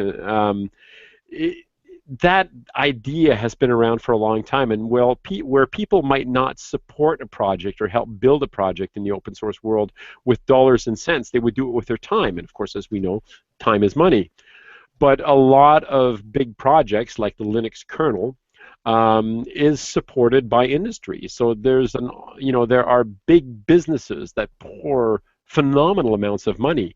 They hire their own staff to work on open source projects, like the Linux kernel, for instance, because it's worthwhile. So in the case of this one, this particular webmail client, this particular collaborative webmail client, this was one of those things that I thought was actually really quite worthwhile, and I wanted to point it out to people as one of those Indiegogo projects that is, one of those projects, it's funded now, but one of those projects they might want to take a look at if they are running a business and they are running, and they need to be running some kind of an email system. So I think it's great. I think it's worthwhile, and I think people should check it out. Okay. Well, Yeah, we always talk about the level of polish that these things have, and this one seems to be even though it is a Kickstarter, or I'm sorry, an Indiegogo, did you mention that it's been around for a couple years? Because this thing looks very It's very been well around. polished. It's been around for ages, actually. I mean, Yeah. Colab is becoming increasingly. Is becoming increasingly polished, and in fact, I mean, you had like the German Department of Defense helped pay for the development of Colab, for instance, and Roundcube is the face that people see of it. But the idea was to was to polish it up, to take it to the next level, to make it available to to a variety of devices, including mobile devices. And to extend the functionality, to make it to make it friendlier, to make it more adaptable to to different plugins, and that's part of what we do in the open source world. I mean, we sometimes do it with just time, but these crowdfunding initiatives make it possible to push the development much further and much faster than it would otherwise happen by actually paying people a salary to work on development. Mm-hmm. And just one more question about this, and sorry if I'm making you go all the way back to the beginning, but let's say I wanted to use Roundcube instead of Gmail and all that kind of stuff. Like, could this just be used for one person, or is this a small business solution? I mean, you could use it for one person. Why you'd want to use it for one person, I'm not entirely sure. Unless you're running unless you are running a Linux desktop. Sure, of course, you can connect to other email systems. Okay. So yeah, you could attach it to other email systems as well. So okay. There are an awful lot of things that you can do. Roundcube, if you're familiar with cPanel, the hosting servers, a lot of people who do shared hosting services will make cPanel, or what's the other one? I want to say Plex. Is that right? Plex? No, we use cPanel here at Computer America, but well, the email system for cPanel usually comes with two different email clients. Usually comes with Horde. Yeah, or Squirrel Mail. Well, Squirrel Mail. Okay, so 3 then. And Roundcube is one of the. So 3 then. Maybe it's 3. But Roundcube is one of the ones that's available as well. Mm-hmm. So the idea is to, like I said, the idea is to make it possible to sort of accelerate the development of some of these things and just make it happen faster, despite the fact that it's already cool stuff. Shall I answer another question? Sure. Do you have another question handy? I do. I was emailed a question. Actually, I should probably check my email and see if there are other questions I should be answering. But somebody said, I have a game that needs a recent version of Flash, but the latest for Linux from Adobe is 11.2, and in fact, the latest from Adobe is very recent. It was a security fix because, let's face it, it's Flash. And guess what? And guess what? I didn't say that. Yes, and guess what won't run it now? Mozilla Firefox. They are refusing to run it. That's right. In fact, before I answer the question, it's like, what can I do? I mean, that was the question. What can I do? I want to be able to run my game. What can I do? System 76 is a vendor that sells PCs that are pre-installed with Linux. Great company in case you want a system that is preloaded running Linux. I realize there are other companies that do it as well, but System 76 has been doing it for a long time. They are dumping Flash. They're removing it from their systems.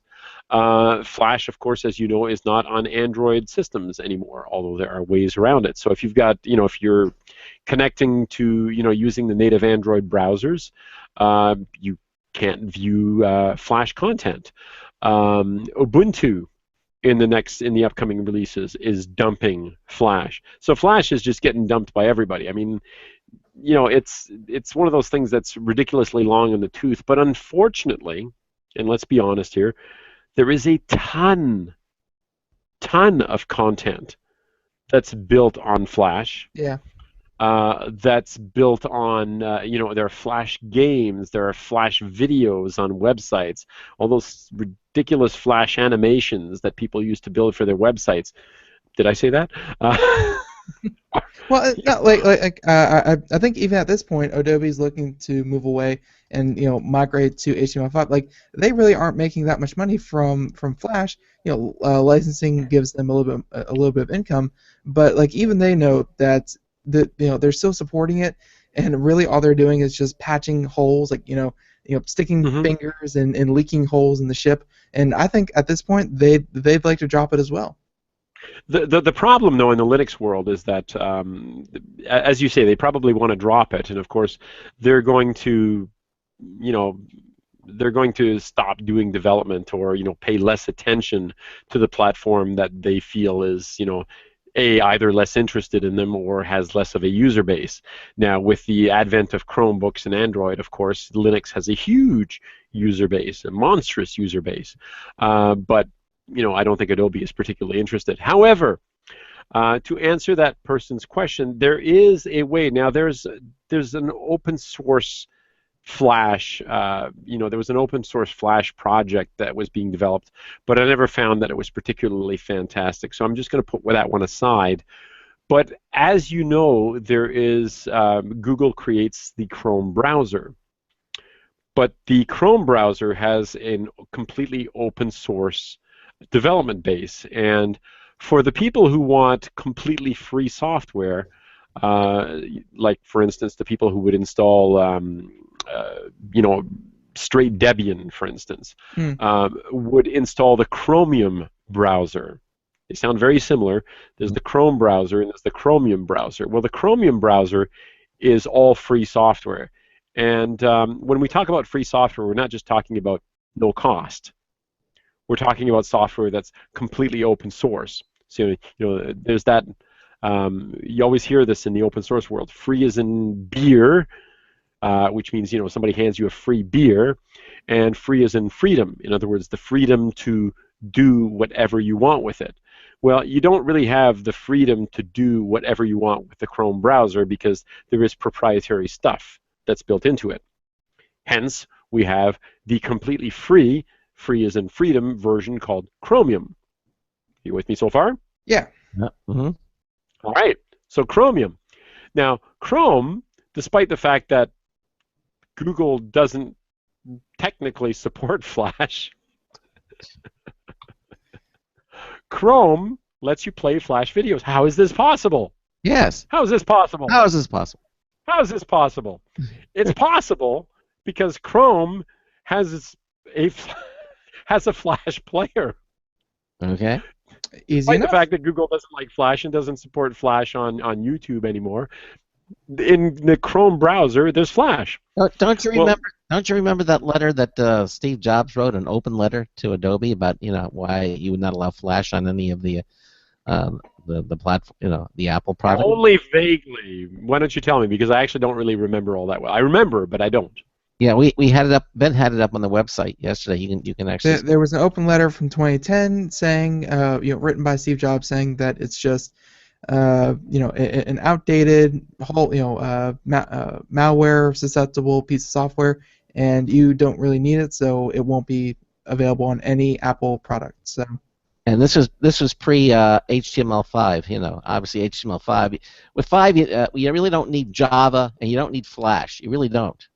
So they're add-ons. HTML5 will allow you to do anything that they do. So I'm all for getting rid of them. Yeah, no, I won't disagree either. I vaguely remember that I had a rant on in Ubuntu User Magazine, and one of the issues where I ranted against Flash, and I think I went along. It was like Flash must die, and I had a this was like 3-4 years ago. I had this well thought out argument as to why Flash should die, why we should get rid of it, why it shouldn't exist at all anymore. I think I felt that way.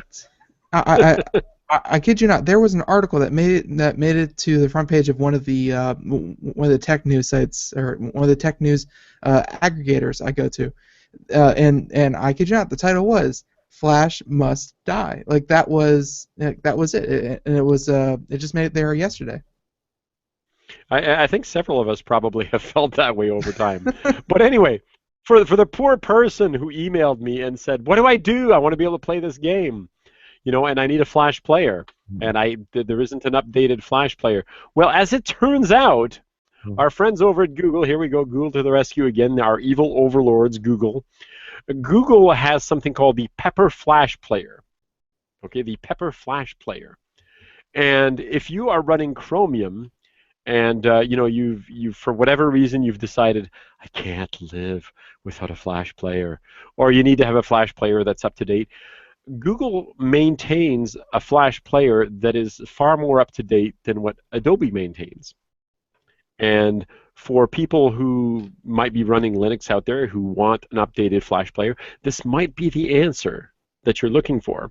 And if you're running a Debian-based distribution, I haven't checked it on a Fedora, on Fedora or OpenSUSE at the moment, but I suspect it's available there as well. Just do your favorite apt-get install, and what you're going to install is Pepper Flash plugin -non-free, because it's not free software, of course, as in it's free as in beer, but not free as in speech. Got it? Yep. Got it. So for the person out there, just apt-get install Pepper Flash plugin -non-free, and what that will do is it will install the latest version of the Google-supported Flash player, which is much, much, much more up to date than anything that you can get from Adobe. Wow. Now, will that work only on Chrome? No, that's the whole point. That's the whole point. It doesn't have to. It can be a standalone Flash player, but it'll run on Chromium. So if you decided that you wanted, if you installed a distribution that doesn't install Chrome by default, it will become available to the Chromium browser as well. Okay, but you can't put it on, let's say, Firefox or something. Yes, you can. Okay. On any operating system? Well, I don't know about any operating system, but Linux. Linux. Okay. All right. We are talking Linux here. Yes, we are. Absolutely. But, What is it? What are we? What? I have a Mac. That's Linux. Come on. Mac. Linux. And the Mac is Linux // All right. Hey, we're at the bottom of the hour, and we're going to take a little break. Ben and I talking to Marcel Gagné. It's our all Linux show. We got lots more coming up. Stay with us. You're listening to Computer America. This is a commercial, so okay, some of you can take a minute for a bathroom break, but if you're in marketing at a company or an agency and you're launching a new product or new service anytime on or after August 31st, this is important. Take a look at bellringersmedia.com. It's a game changer. I'll kill a few seconds so you can grab something to write down that URL. SlashGear, same-day guaranteed full coverage on a top 5 online news site. Business Wire, PR Newswire, and PR web releases to traditional and online and social media. Full segment coverage on our nationwide radio show over so many stations that more than 50 million people can tune us in. Plus an annual production budget of more than $10 million. So you know it's going to be more polished and higher energy than anything else on radio. Ready for that URL? It's bellringersmedia.com. That's bellringersmedia.com. But hurry, September segments are booking now.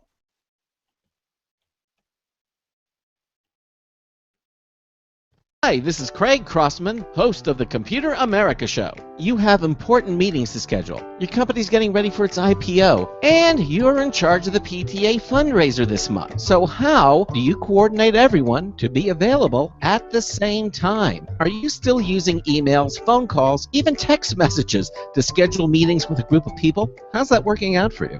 Not so great, huh? It's a fact that every day, millions of people suffer from scheduling headaches. Well, with Doodle, scheduling meetings with a group of people is quick and easy. With Doodle, you can easily propose available times to each member. Each one checks off the times that they're available, and then you simply pick the time that works best for the group, all in an easy-to-read display that integrates with your existing calendar. Nothing could be more simple. Give Doodle a try for free, and like millions of Doodle users, you'll truly see how easy it is to find the perfect date and time for all your meetings. That's www.doodle.com.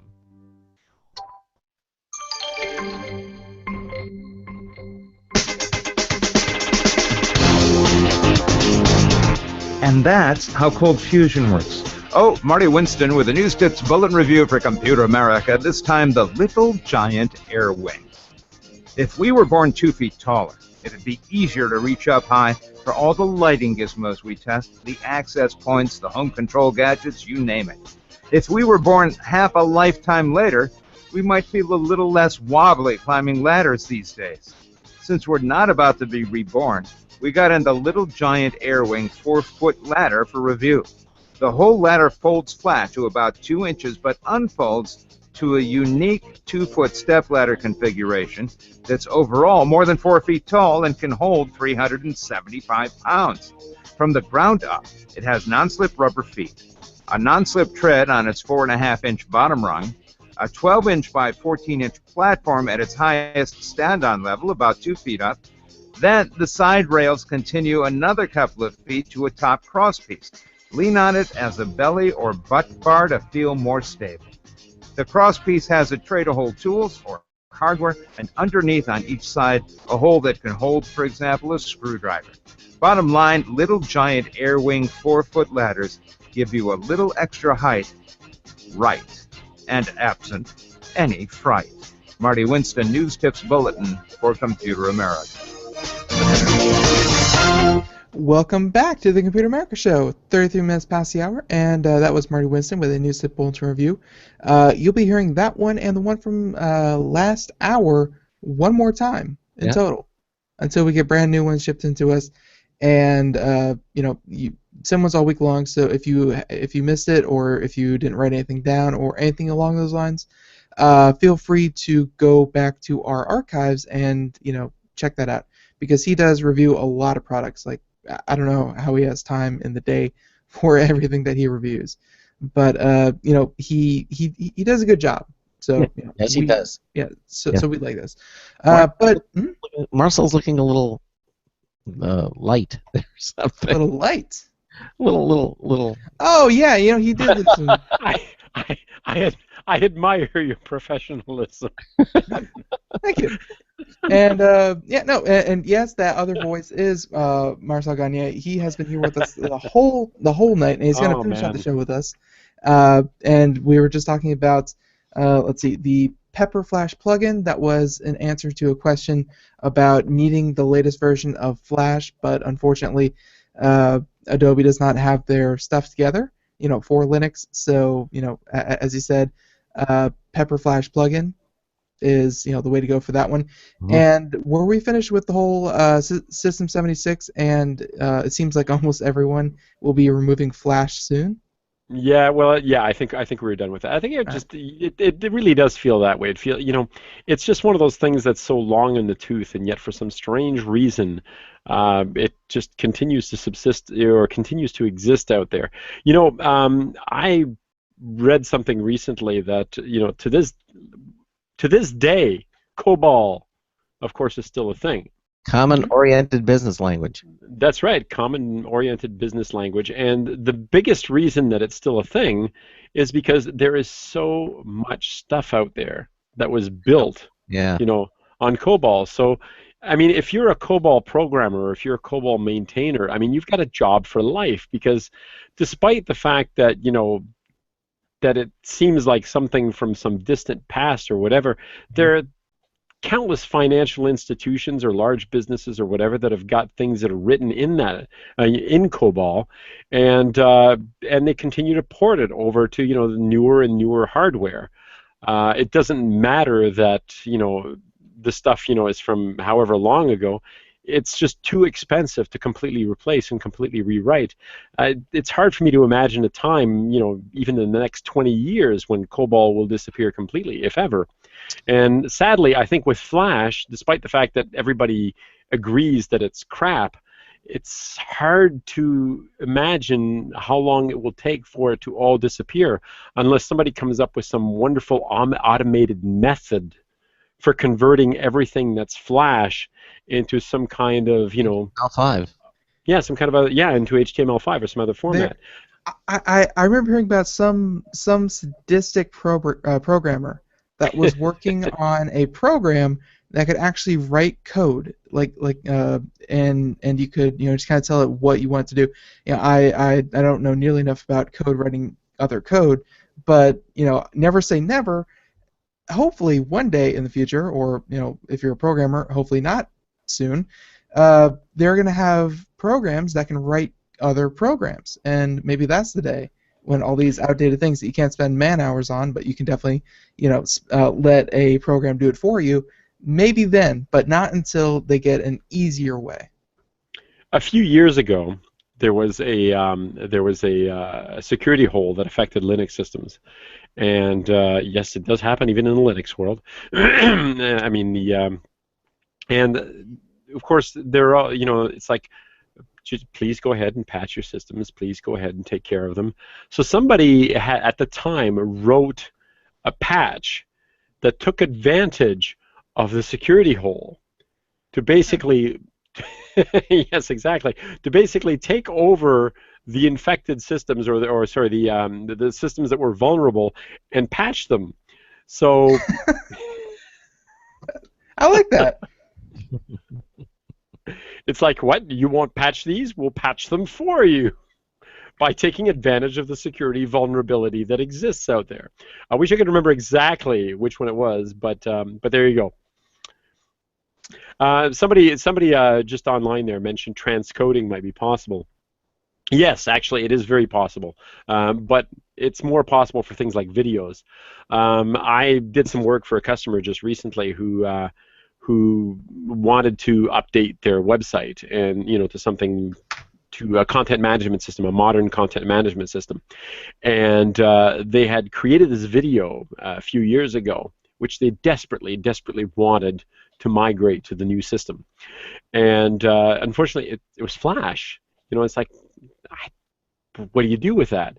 So in my case, I used a program called Handbrake, which is I believe I used Handbrake. In fact, I'm 99.9% sure, because this was a couple months ago. So my memory may be a little bit loose here at the moment. Yeah, but you get free medical for that. Okay, I'm sorry. I blame the children. I blame the children. Sleep deprived, among other things. But yeah, I used Handbrake to transcode, to take that Flash video and convert it to something else. In this case, MP4. Okay. Which was then uploaded to YouTube, because of course YouTube doesn't want to do anything with Flash. You can't upload a Flash video to YouTube and expect to have it converted. Just thought you'd like to know. Okay. Fair warning. Yep. Yeah, and in like this last 15, 16 minutes, you actually have a couple of news stories that look really interesting. And if you don't mind, because I am what I am, I really like the last one you have all the way down there at the bottom. Okay. Gaming. Oh, yes. Okay. I'm going to first of all, I threw a link in there in the chat room to my I've mentioned this more than once. I love Flipboard. It's one of those things where you read something that you think is interesting online and you can just share it to your magazine. So I created a Flipboard magazine called Cooking with Linux, which you can subscribe to if you want. In fact, I'd love to have you subscribe to it. And if I see something interesting that's Linux-based, I have several Flipboard magazine, but I have one called Cooking with Linux. And there it is, flipboard.com, @Wolftel, cooking-with-Linux, and you can check it out. Now, one of the stories that I had in there that I thought was really quite interesting was the creator of Gary's Mod. Gary's Mod, in case you haven't played it, it's kind of hard to explain. It's one of the things that's interesting about Minecraft is, the sandbox game. You can create anything, right? You build things, you build buildings, you fight monsters along the way. Gary's Mod is kind of hard to explain because it's kind of a game that steals from everything. You can import any kind of character or monster. People have created. Just trust me. Go over to tons of models of everything you can imagine, and you can use them as kind of like puppets. And people like to create games, but people also like to create little videos and movies and things like that. It's hard to explain unless you've actually played Gary's Mod. Unless you've tried it, it's kind of hard to explain. So you can import from a variety of other games, and as you said, people have created these models from different things. Spaceships, zombies, characters. You've got the the characters from Halo. Like you name it. Weapons. Swords, laser guns, portal guns, like everything. Like it's normally you can actually say, well, the idea behind this game is that you're fighting zombies and they're coming at you. You're inside, or you're playing, a war game. You're inside this. You're in Afghanistan and you're looking for insurgents. I mean, you can usually describe it. Gary's Mod is describable in the sense that it's kind of hard to describe because it's like every game, or it can be every game. I've been playing it. It's actually the game that I wanted to mention. Every month I kind of like to talk about a game, and the game that I've been playing is Gary's Mod. And it's, like I said, it's hard to say that you're playing the game because it's like, well, what are you playing today? Well, today I brought in some stuff from World of Warcraft. I wasn't playing World of Warcraft, but I was playing with characters from World of Warcraft. Like, it's just try it. You gotta try it, and the best place to try it is Steam. And if you're running Linux, you can run the Steam client and load it. Now, the guy who runs that company is a guy called Gary Newman. And as I understand it, he's popular, he's hated, he's loved, he's whatever.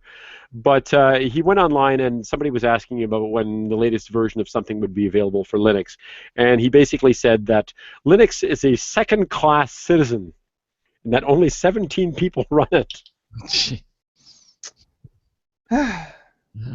So as I'm the Linux guy here talking about this tonight, and as one of the 17, as one of the chosen, as one of the 17 people, there were some people that were actually quite offended by this. I wasn't really offended because I just figured, he's just trying to get a rise out of people, especially since in the past he said things like, oh well, this is never going to come out for Linux, and then like a week later it comes out for Linux on Steam. So anyway, so he came up with this rather inflammatory comment that Linux was a second-class citizen not worth developing for because only 17 people run it. And like millions of people run Linux, and people who run Android, people who run Chromebooks, people who run, who actually run real Linux desktops. And one of the other stories that I was looking at was Citrix and VMware going head-to-head. And what are they going after? They're going after Linux desktops. That's their big thing right now, trying to sell business on Linux desktops. So Linux is probably the most installed operating system in the entire world, and there's Gary Newman saying that only 17 people run it. So, like it's I can't help but feel like maybe, I don't know where he's getting his numbers from, but maybe they're running it in a different environment that doesn't register Linux as Linux. But 17 people doesn't seem, possible. Yeah, somehow I think he was just trying to, Yeah.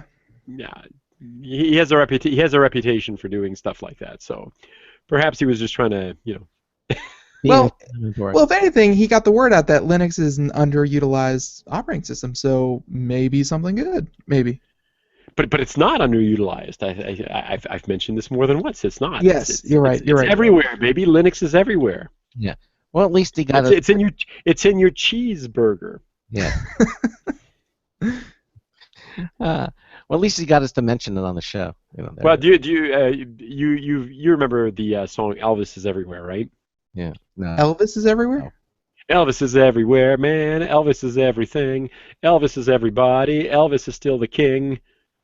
Craig? Check it out on YouTube. It's fantastic. I'm trying to remember who did it. It's but it's Elvis is everywhere. Elvis is in Michael J. Fox. No, Elvis is in everybody except Michael J. Fox. Mojo Nixon. Michael J. Fox is the anti-Elvis. The anti-Elvis has no Elvis in him whatsoever, but all of us has Elvis, and Elvis is the supreme being.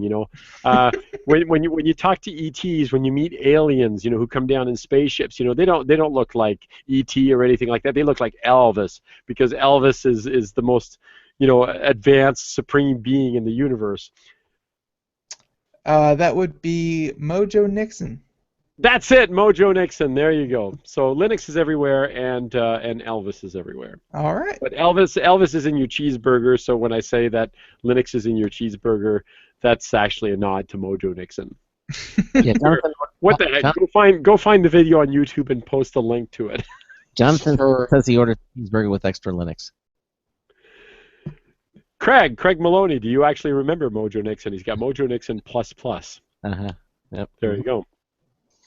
Anyway, and of course, other news stories, aside from the 17 people, I have mentioned in the past that the Linux kernel employs a lot of people, including the creator of Linux, Linus Torvalds, who is employed by I'm losing it to Linux Foundation, and but the latest version of the Linux kernel was just released, in fact, about a week ago.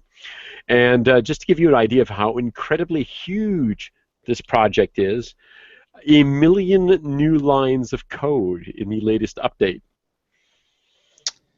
Why? Most of it, believe it or not, to support some AMD specific code, but Oh, okay. 1 million lines of code. Now, to put this in perspective, they took out 250,000 lines of code. So they deleted 250,000 lines of code and added 1 million. So it left 750,000. Higher math. No, 1 million new ones and dumped. So it was like 1.25 million, modified. Okay. This is a huge project. This is a monster project. This is not something that somebody creates in their, It wasn't as, a little. It's not a hobby. It's not a hobby anymore. No. So take that, you 17 people person. Don't let him get to you. I haven't. I haven't. Okay, good. Ubuntu. And FSF kiss and make up? Yeah, they kiss and make up. Ubuntu Canonical is this weird sort of beast. Lots of people run Ubuntu, as you know. I mean, it's I don't know. Is it the most popular Linux distribution out there? It probably is. I mean, you could say that Debian is the most popular Linux distribution out there because so many Linux distributions are based on Debian. But the real truth, I think, is that so many Linux distributions out there are based on Ubuntu, which is then based on Debian. So everybody loves Ubuntu, or everybody hates Ubuntu. Remember, I mentioned I said that our evil overlords are Google. Google is our evil overlords. There, and I for one welcome our evil overlords. I love robots, by the way. One of these nights we'll have to do something about robots. For sure. Speaking of evil overlords. Anyway, so Canonical has always been beat up about whether they're really free, whether they really qualify as fully open source. Canonical has had non-free stuff in their software in the past. There's been some gray areas as to whether the licensing is completely open, possibly because they are an incredibly popular Linux distribution, especially when it comes to desktop Linux. I mean, Red Hat is quite probably the 900-pound gorilla, but in the business world. Okay, on the desktop, it's Ubuntu or Ubuntu-based distributions, and so they've been fighting with the free software purists for a number of years. So what just happened is that after all this time, after all this going back and forth and so forth, the Free Software Foundation and Canonical have finally come to an agreement where we can finally agree that Ubuntu is free software. So was it a battle of semantics, or was it, did they actually change something? They did change things. They did change things as well. They clarified how some of the software works and what the licensing was. How users can download the source code. how they use it, which specific license they're using for different parts of the Ubuntu distribution. So there's quite a bit to it, and I did post a story to it. Let me see if I will add it in the chat room here. If somebody wants to read the actual details and so forth. So it's interesting, but after all these years of going back and forth, and believe it or not, this has been a big deal in the Linux world. They've finally come to an agreement. They've kissed and made up. Okay. So.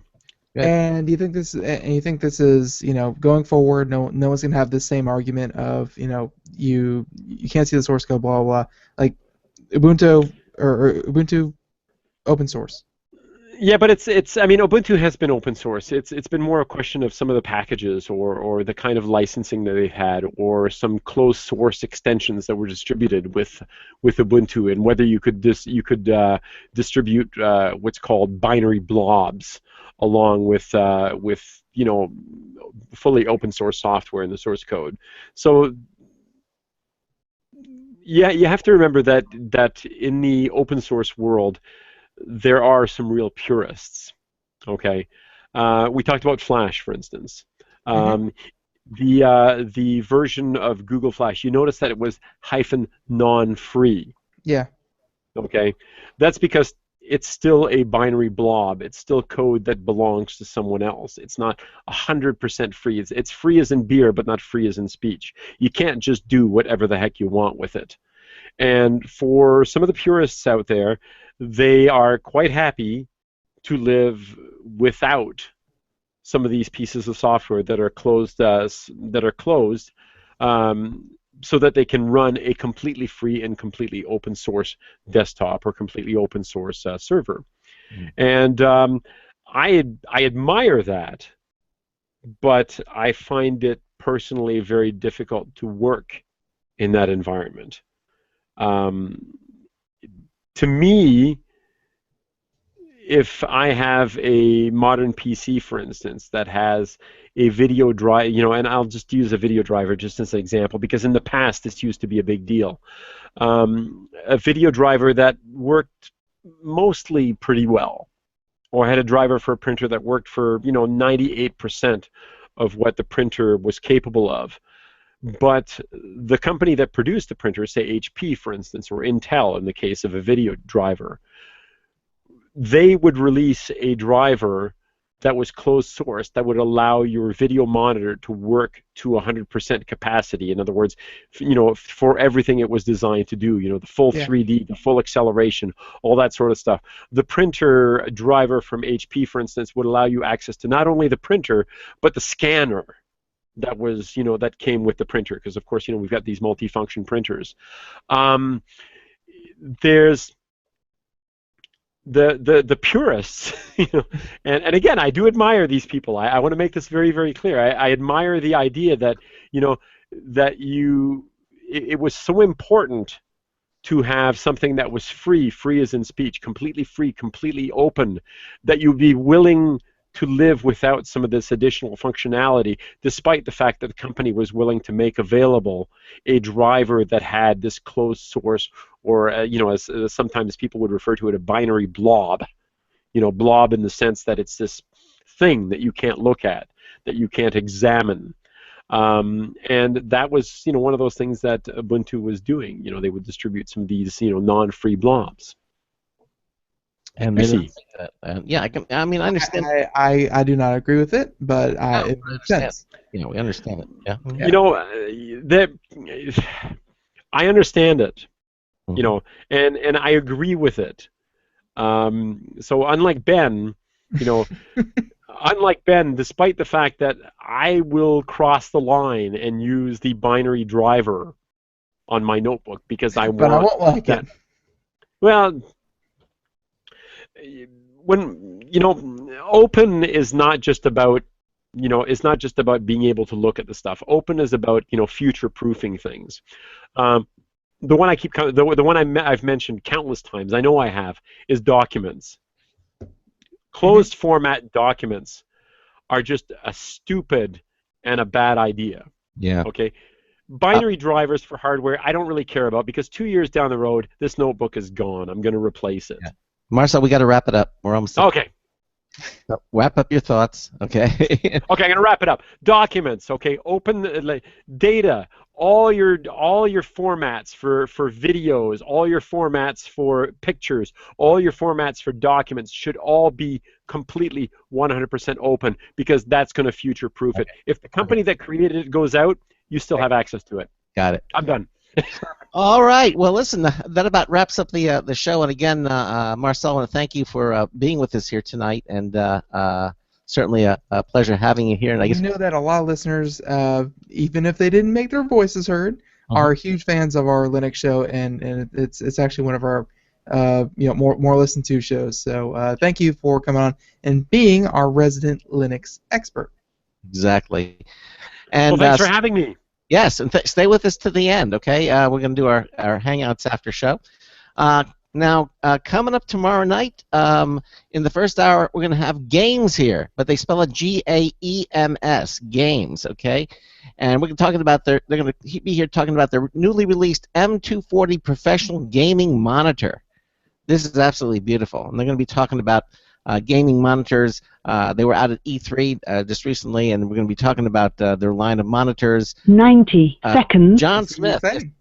John Smith, the managing director for games, is going to be with us here tomorrow night in the first hour. And then in the second hour, we're going to have computer and technology news brought to you by Slimware Utilities, the official optimization software of Computer America. Again, thanks to all of you for being here with us tonight. And again, thanks, Marcel. Just wonderful stuff. You're going to be here next month. We'll say at the you'll be here with us on the 20th of August. That's right. It's 60 seconds. The third Thursday of the month, and we'll see you back on the 20th. Again, thanks to all of you for being here with us. And if you're thinking about Linux, hopefully we've convinced. Don't just think. Jump in. Jump in. Use it. That's right. Be a Linux person. Have some Be pie. a Linux person. There are more than Raspberry 50 Pi. of us out there. Use it. Absolutely.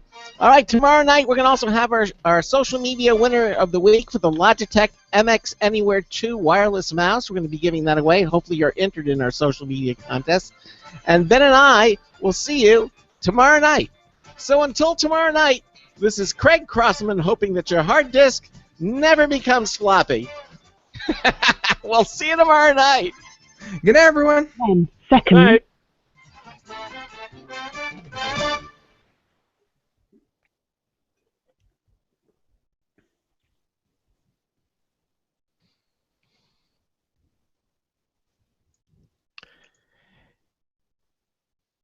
And for some reason, I can't end the episode. So anyway, we'll say good night to everybody here on Hangouts.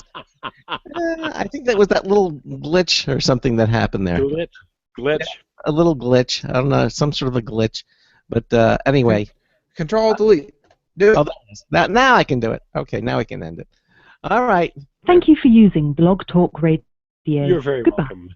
See, Yes, all right. everything. She's so pleasant. She's so pleasant. She is. She is. All Thank right. you very much. And she's got a British accent too. So it's a I- lovely accent. I love I it. think we'll keep her. Do you have it? All right, we will. my GPS. You know how in your GPS you can choose accents. Yes. I find that I always use the sexy female British voice for my GPS. I don't know about you, but All right. Good night, everyone. turn right at the very next corner. All right. Good night. Thanks again, Marcel. Bye-bye. Good night.